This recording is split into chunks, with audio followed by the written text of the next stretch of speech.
Assalamualaikum warahmatullahi wabarakatuh. Perkenalkan, nama saya Ilun Novi Pradiningtyas, kelas 1B, NIM 362193301032. Jadi di sini saya akan menanggapi tentang kasus sekolah harus berwenang menghukum siswanya yang melakukan segala bentuk perundungan di luar sekolah. Jadi saya akan menanggapi kasus tersebut. Jadi menurut saya eh, bullying itu terjadi karena yang paling umum adalah dan yang saya alami, yaitu saya melihat teman sekelas saya dibully oleh kakak kelas karena mungkin merasa senioritas atau kalah saing, bisa bisa saja atau bisa disebut karena bullying ini terjadi karena penampilan fisik yang mungkin lebih cantik, lebih tinggi, lebih putih dan segala macam. Ketika seorang memiliki penampilan fisik yang dianggap berbeda dengan anak lain, pada umumnya para pelaku bullying ini dapat menjadikan bahan untuk mengintimidasi si korban. Selain itu, hal lain yang dapat menjadi penyebab bullying pada korban adalah ketika seorang anak dianggap lemah atau tidak suka melawan, maka akan menimbulkan ketidakseimbangan kekuatan antara si pelaku dan si korban. Pelaku tentunya merasa sebagai pihak yang lebih kuat dan dapat mendominasi korban yang lebih lemah. Jadi saya melihat waktu SMP, waktu SMK, saya melihat banyak kakak kelas yang mengintimidasi terhadap adik kelas karena senioritas. Jadi permasalahannya hanya sepele karena mungkin lebih cantik atau berperilaku yang menurut kakak kelas itu tidak sopan, padahal itu menurut kita atau menurut adik kelas itu biasa saja. Banyak kesalahpahaman kecil yang terjadi yang seperti itu, jadi membuat kakak kelas itu merasa bahwa oh, adik kelas ini kenapa seperti ini, kok nggak sopan sama kakak kelas dan segala macam. Jadi uh, menurut saya uh, dampak dari bullying ini sendiri juga menimbulkan korban mengalami shock atau bahkan cedera fisik. Kemudian juga berdampak dengan jangka yang panjang, bisa mengalami depresi atau uh, kurangnya rasa turunnya rasa percaya diri yang kemudian uh, menjadi negatif karena pemikirannya sudah terganggu dan tidak fokus pada hidup yang selanjutnya. Bisa saja melakukan hal-hal bunuh diri dan segala macam, uh, yang mana biasanya ini terjadi di kalangan atau di pendidikan SMP atau SMK yang saya sendiri uh, melihat secara langsung bahwa bullying itu benar-benar terjadi dan biasanya memang dilakukan oleh kakak kelas karena senioritas dan segala macam. Jadi uh, kasus uh, pihak sekolah berwenang memberikan hukuman itu menurut saya tepat karena uh, di sini walaupun terjadi di luar sekolah, menurut saya di sini pihak sekolah juga berhak memberikan atau berwenang untuk melakukan memberikan hukuman terhadap si pelaku karena yang pertama si pelaku juga uh, sudah uh, si pelaku sudah mencemarkan atribut atau alma mater dari sekolahnya itu sendiri. Yang kemudian uh, si pelaku juga pastinya melanggar aturan-aturan yang sudah dibuat oleh sekolah. Jadi pihak sekolah berhak menghukum karena si pelaku ini sudah melanggar sesuatu yang sudah dibuat oleh peraturan sekolah karena sudah mencemarkan alma mater sekolah. Menurut saya di sini pihak sekolah berwenang. Jadi pihak sekolah berwenang penuh terhadap siswanya yang melakukan perundungan maupun di luar sekolah. Mungkin pelaku bullying ini berpikir jika dilakukan di dalam sekolah, maka pelaku akan mudah mendapatkan hukuman, akan mudah mendapatkan sanksi atau teguran karena pelaku melakukannya di dalam lingkungan sekolah. Jadi guru ataupun kepala sekolah akan mudah mengetahui jika dilakukannya di dalam sekolah. Maka dari itu mungkin pelaku berpikir jika dilakukan di luar sekolah akan merasa aman, akan merasa tidak diketahui oleh para guru ataupun kepala sekolah. Namun yang pastinya banyak masyarakat juga yang di sekitar sana yang melaporkan kejadian tersebut. Jadi eh, mungkin pelaku berpikir seperti itu. Jadi mengapa di sini peran guru, peran dunia pendidikan, peran orang tua di sini sangat dibutuhkan karena eh, saya sempat membaca kasus. Jadi orang tua si korban, orang tua si pelaku itu menyalahkan pihak sekolah. Pihak sekolah kurang mengajarkan nilai-nilai Pancasila, pihak sekolah kurang eh, mengajarkan sopan santun dan segala macam. Bisa jadi eh, pihak sekolah ini sudah mengajarkan nilai-nilai Pancasila dengan baik, mengajarkan kesopanan, perilaku yang baik, yang bertanggung jawab, yang sopan itu seperti apa. Namun mungkin pelaku ini eh, di sekolah itu eh, bisa saja pelaku mencerminkan nilai-nilai Pancasila seperti berperilaku yang sopan, sehingga guru ataupun guru yang lainnya tidak dapat melihat sisi buruk atau sisi bullying dari si pelaku karena mungkin dengan adanya peraturan-peraturan di sekolah mungkin mereka takut dan akhirnya mereka di sekolah bersikap seperti itu dan di sini peran orang tua di rumah juga sangat penting karena eh, dari segi lingkungan juga orang tua harus orang tua juga harus eh, orang tua juga harus berperan penting di sini. Jadi orang tua itu yang tahu 24 jam tentang anaknya, tentang bagaimana pergerakan anaknya ketika di rumah, kemudian pergerakan anaknya ketika tidak sedang berada di sekolah. Orang tua kan lebih tahu. Orang tua lebih 24 jam bersama anaknya. Mungkin di sini orang tua bisa mengajarkan anaknya sejak dini bersikap percaya diri dan bersikap melatih mandiri. Jadi di sini orang tua itu juga sangat berperan penting dan lingkungannya juga sangat berperan penting. Jadi kita sebagai orang tua bisa memberikan edukasi atau memberikan uh, mengajak anak kita itu bertukar pendapat bahwa bullying itu tidak baik, bullying itu tidak dibenarkan, bullying itu tidak bullying itu mempunyai dampak yang sangat luar biasa hingga membuat korban itu misalnya bunuh diri. Jadi seperti itu. Jadi menurut saya di sini yang sangat berperan penting adalah guru juga berperan penting dan orang tua lebih berperan penting karena guru mengajarkan tentang nilai-nilai Pancasila, mengajarkan tentang pendidikan, memberikan ilmu-ilmu yang nantinya akan membuat siswa itu sendiri tidak kehilangan arah karena sudah diajarkan oleh gurunya mengenai tentang nilai-nilai Pancasila dan orang tua juga di rumah sering-sering mengajak ngobrol anaknya tentang bagaimana pergaulannya, bagaimana sejauh mana anaknya membuka media sosial, kemudian uh,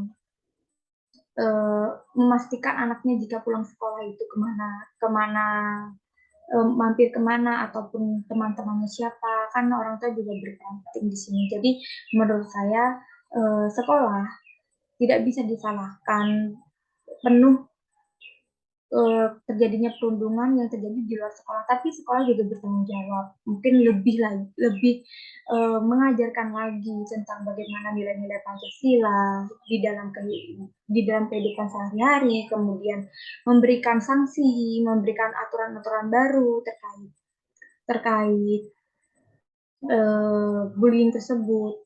Jadi menurut saya kasus bullying yang terjadi di Indonesia ini memperlihatkan bahwa Pancasila itu hanya dijadikan sebagai bahan hafalan, tidak menunjukkan bahwa nilai-nilai Pancasila itu diamalkan dengan baik.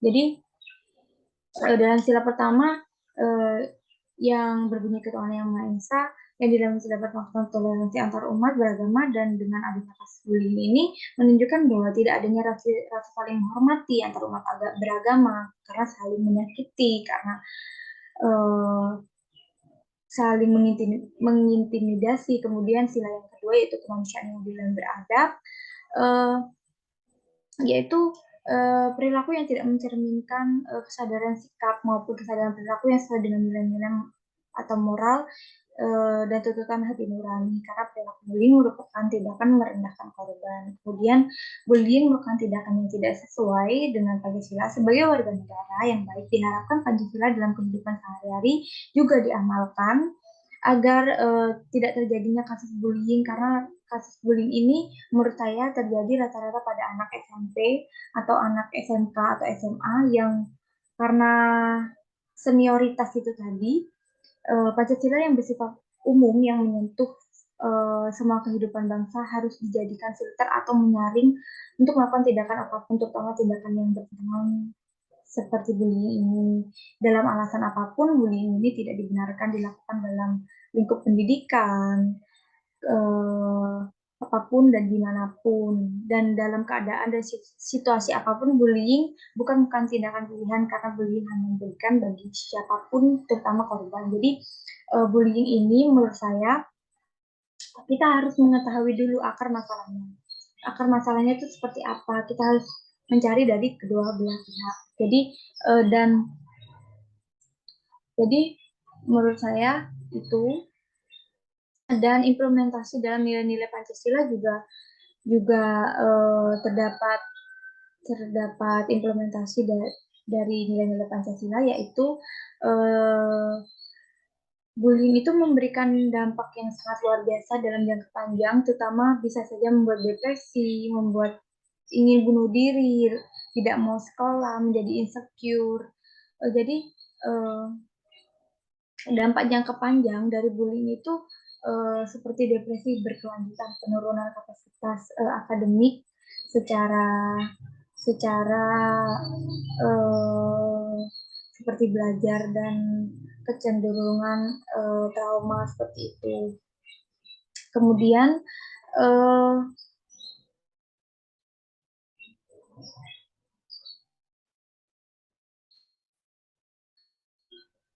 Kemudian pada implementasi dari adanya kasus bullying ini, jadi sila pertama yaitu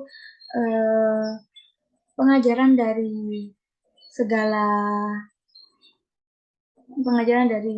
setiap agama yang diakui di Indonesia setuju bahwa kekerasan fisik dan mental adalah hal yang tidak dibenarkan, serta merupakan suatu perbuatan yang sangat dosa apabila seluruh bangsa Indonesia benar-benar mempercayai Tuhan dan menganut agama. Maka kasus bullying ini adalah hal yang seharusnya sudah tidak dilakukan atau sudah diselesaikan sejak lama, karena kan sekarang sudah ada musyawarah, sudah ada penyelesaian dengan secara baik-baik, tanpa adanya kekerasan, tanpa adanya menggunakan benda tumpul, benda keras, benda tajam dan segala macam, dan tanpa melibatkan aparat hukum. Jadi jika memang tidak bisa diselesaikan, ya mungkin harus ke jalur hukum. Kemudian selain yang kedua, yaitu kita memperlakukan orang lain itu layaknya manusia, yaitu dengan sikap yang saling menghormati, saling menghargai. Namun di sini dengan kasus bullying ini sama sekali tidak mencerminkan adanya saling menghormati, saling menghargai, karena memang bullying ini sudah termasuk mengintimidasi, yaitu uh, mengintimidasi seseorang, yaitu melakukan kekerasan secara fisik maupun non fisik. Jadi sila yang ketiga juga Persatuan Indonesia. Jadi oleh karena itu sudah sangat jelas tindakan-tindakan yang memecahkan persatuan bangsa seperti bullying ini harus dihentikan, karena penerapan masyarakat yang bersatu dan saling bekerja sama lah yang terus membangun dan menjaga keberlangsungan Indonesia. Jadi persatuan Indonesia ini yaitu bisa dilihat dari lingkungannya, bagaimana lingkungan anak tersebut di dalam rumah maupun di luar rumah, apakah lingkungannya sehat, apakah pertemanannya itu positif, apakah teman-temannya itu positif, seperti itu. Jadi sila yang keempat itu uh, uh, pemimpin dengan wawasan yang luas tentunya akan membuat suatu regulasi atau aturan mengenai bullying, atau seringkali mereka melarang keras adanya bullying sebagai bagian dari mufakat akan aturan dan kepemimpinan. Maka secara bertahap bullying ini memudar. Jadi dengan adanya hukuman yang mungkin lebih tegas lagi tentang bullying, mungkin membuat anak-anak di usia dini itu tidak melakukan cara tersebut. Jadi sila yang kelima, sila yang kelima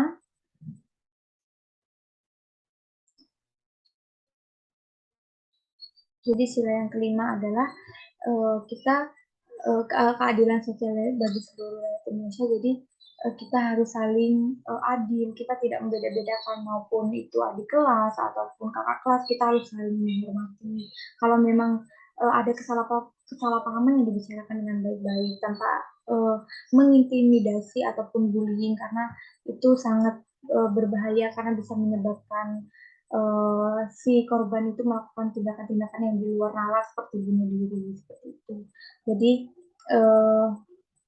kasus pihak sekolah berwenang menghukum siswanya yang melakukan pelanggaran di luar sekolah, menurut saya itu adalah tindakan yang tepat, karena selain siswa itu dihukum dari orang tuanya, juga siswa akan merasakan efek jerah jika dihukum oleh pihak sekolah, karena jika tidak seperti itu maka siswa tidak akan bisa berubah, siswa tidak akan bisa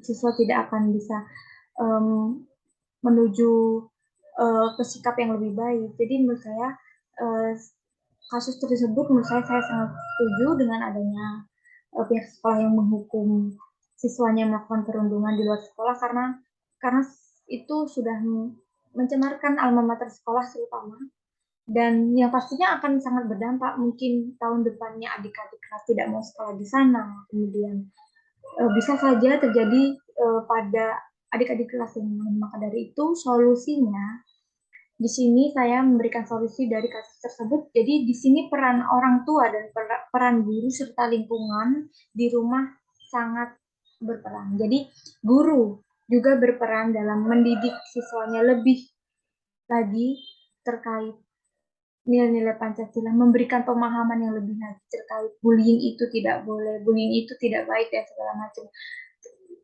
Sebisa mungkin guru atau pihak sekolah membuat suatu praktek agar siswa tersebut tuh dapat mempraktekkan atau mengamalkan nilai-nilai Pancasila di luar sekolah. Dan di sini peran orang tua sangat penting sekali, karena orang tua yang tahu anaknya 24 jam di rumah, bergaul dengan siapa, bagaimana anak tersebut membuka media sosial, menggunakan media sosial, bagaimana anak tersebut bergaul dengan lingkungan di sekitarnya. Peran orang tua di situ sangat penting. Jadi lingkungannya juga sangat penting. Jadi alangkah baiknya orang tua juga memberikan edukasi, memberikan pemahaman bahwasanya yang tidak baik dibicarakan, saling bertukar pikiran dengan anak, apa maunya si anak, apa kemauan si orang tua. Jadi orang tua bisa saling bertukar pikiran, mengedukasi bahwa agar anaknya ini tidak kehilangan arah. Jadi peran orang tua tidak hanya guru yang mengajarkan siswanya terkait nilai-nilai Pancasila, tapi orang tua juga di rumah harus bisa mengajarkan nilai-nilai Pancasila itu sendiri. Jadi peran orang tua, peran lingkungan, dan peran guru di sekolah adalah solusi dari kasus tersebut. Jadi menurut saya peran orang tua tapi yang paling penting, karena orang tua yang lebih tahu anaknya 24 jam di rumah ketimbang gurunya, karena guru hanya mengajar pada jam pelajaran, sedangkan orang tua yang mengetahui anaknya di luar sekolah dan bagaimana lingkungannya sebaik. Tapi menurut saya orang tua seharusnya lebih mengecek anaknya, bagaimana cara anaknya bermain media sosial, kemudian siapa saja teman-temannya, bagaimana kegiatan anak-anaknya ketika sedang tidak di dalam sekolah. Jadi solusi dari permasalahan tersebut tidak perlu kita melapor ke polisi, tidak perlu membawa ke jalur hukum, tapi kita cukup membawa masalah ini dengan duduk bersama pihak sekolah, memanggil pihak keluarga korban, pihak keluarga pelaku, bagaimana enaknya, bagaimana keputusannya jika memang tidak dapat menempuh jalur damai, kemudian tidak mendapatkan solusi dari jalur damai, ya kembali lagi kita kembalikan kepada pihak keluarga korban, apakah keluarga korban akan melapor ke pihak yang berwenang ataupun tidak. Jadi di sini pihak sekolah menghukum siswanya itu sangat tepat. Jadi bisa menghukum secara sosial ataupun sanksi seperti diskors ataupun bagaimana kemudian dan membuat aturan-aturan lebih baru sehingga siswa itu lebih jera lagi dan orang tua juga dapat menghukum anaknya di rumah mungkin menyita handphone kemudian lebih melakukan pendekatan terhadap anaknya. Baik, sekian dari saya, itu tanggapan saya tentang eh, kasus pihak sekolah harus berwenang menghukum siswanya yang melakukan eh, segala bentuk perundungan di luar sekolah. Itu saja yang bisa saya sampaikan. Wassalamualaikum warahmatullahi wabarakatuh. Terima kasih.